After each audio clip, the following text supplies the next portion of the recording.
Today at Live on Purpose TV, 7 simple strategies to stay cheerful.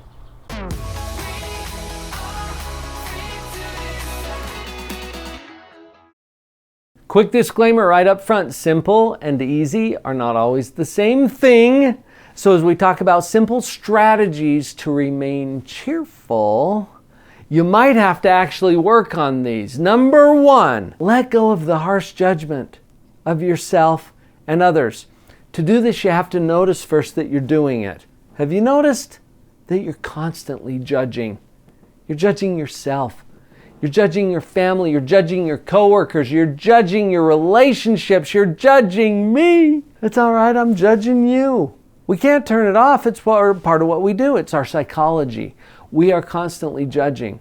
What if we were to judge less harshly? You know how you're willing to be compassionate and understanding and loving and forgiving of everyone else? Except for a few, right?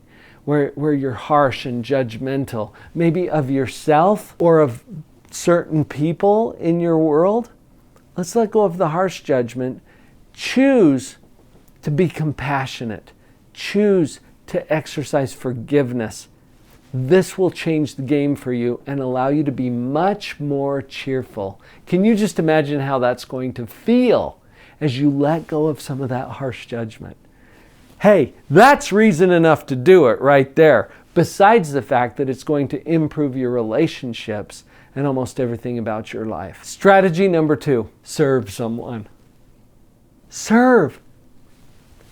It's a well-known fact that when you get out of your own way, when you stop thinking about your own stuff for a little while and just connect with someone else in a way that allows you to lift and elevate and bless their life, it helps to take you away from the problems that you're having in your own world, and you get to be more cheerful about that.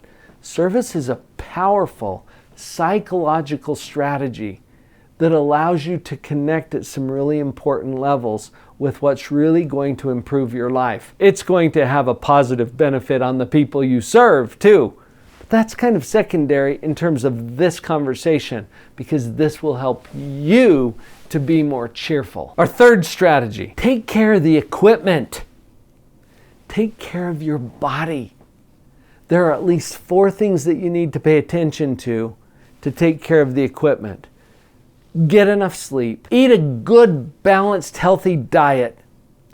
Regular exercise. And regular daily periods of prayer or meditation. These 4 practices I got from Dr. Ed Hallowell at Harvard University. He's talking about brain maintenance. Your brain is actually part of your body. And it's the part of your body that regulates your emotions and allows you to feel cheerful. We want to take care of our body because our brain is our body. Some people make a distinction. They're like, well, is this a physical thing or is it my brain? Your brain is a physical thing. It's an organ in your body. Connect with that, because taking care of your body is taking care of your brain. Now, there's obvious other benefits for exercising and eating well in terms of how you look. And that's maybe secondary to our conversation today, because we're talking about taking care of your brain so that you can remain cheerful. Powerful strategy. It's simple. Remember, simple and easy aren't the same thing. So you might get to make some lifestyle changes in order to do this. Strategy number 4, surround yourself with positive people. Have you heard this common saying that you will become most like the 5 people you hang out with the most? Makes you want to think about who you're hanging out with, right? Especially if those people tend to be negative, or they're focused on things that draw you down instead of lift you up and elevate you. Incur any expense that's necessary. Travel any distance that you have to surround yourself with positive people. This will do more toward helping you remain cheerful than almost anything else on the list. It's powerful. We have a social influence on each other. And you already know that you're affected by the people that you're hanging out with. Surround yourself with positive people. Strategy number 5. I think you're going to love this one. At least I do. Produce something. Quick little distinction here about what I'm talking about. Almost every activity we engage in is either an activity of production or consumption. You consume, you produce. For a lot of reasons that I won't explain in this particular video, psychologically, it's important for us to produce more than we consume. Check it out. From a financial standpoint, that's also important. You have to be creating more value than you consume, or you get into a negative flow. Negative cash flow included. Well, there's a negative life flow as well. In order for you to have a positive human life flow, which we call happiness, you have to be producing more than you consume. That means you serve more than you're being served. It means that you give more than you take.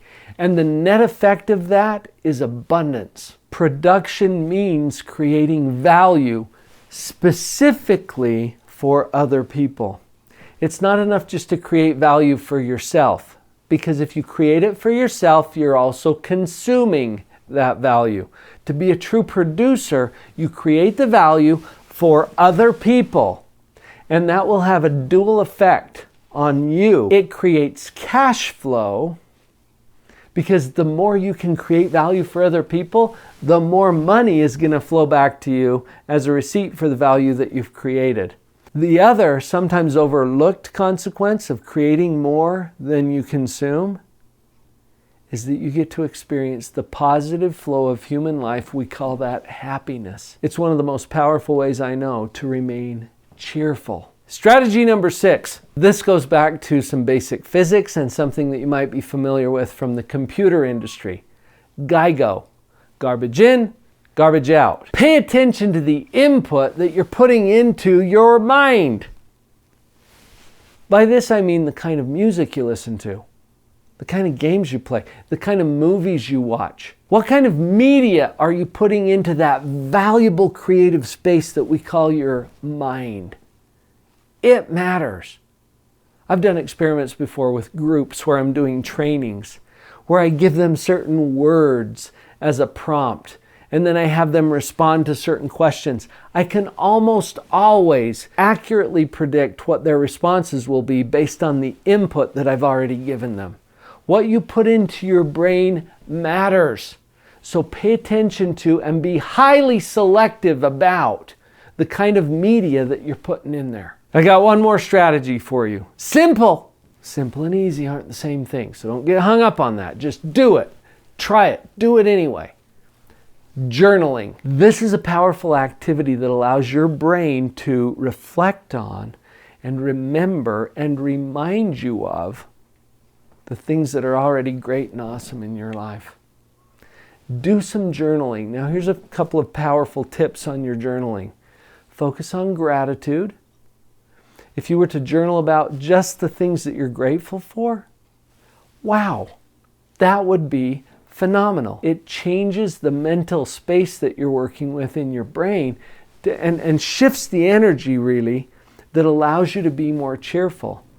As you're journaling, you might also record things that you've learned, people that you've met or interacted with or who have had an influence, things that have inspired you. This helps to put it into your long-term memory.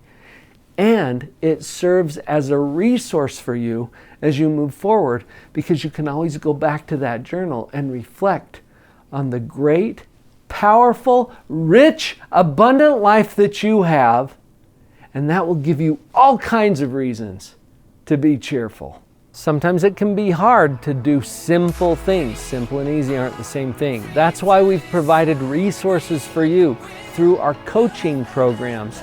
Connect through liveonpurpose.coach, where you can find coaches who are trained in and certified in all of the principles that we talk about here on the channel. I hope that you'll find that helpful. I'll see you tomorrow. Her head was down, face locked onto the phone.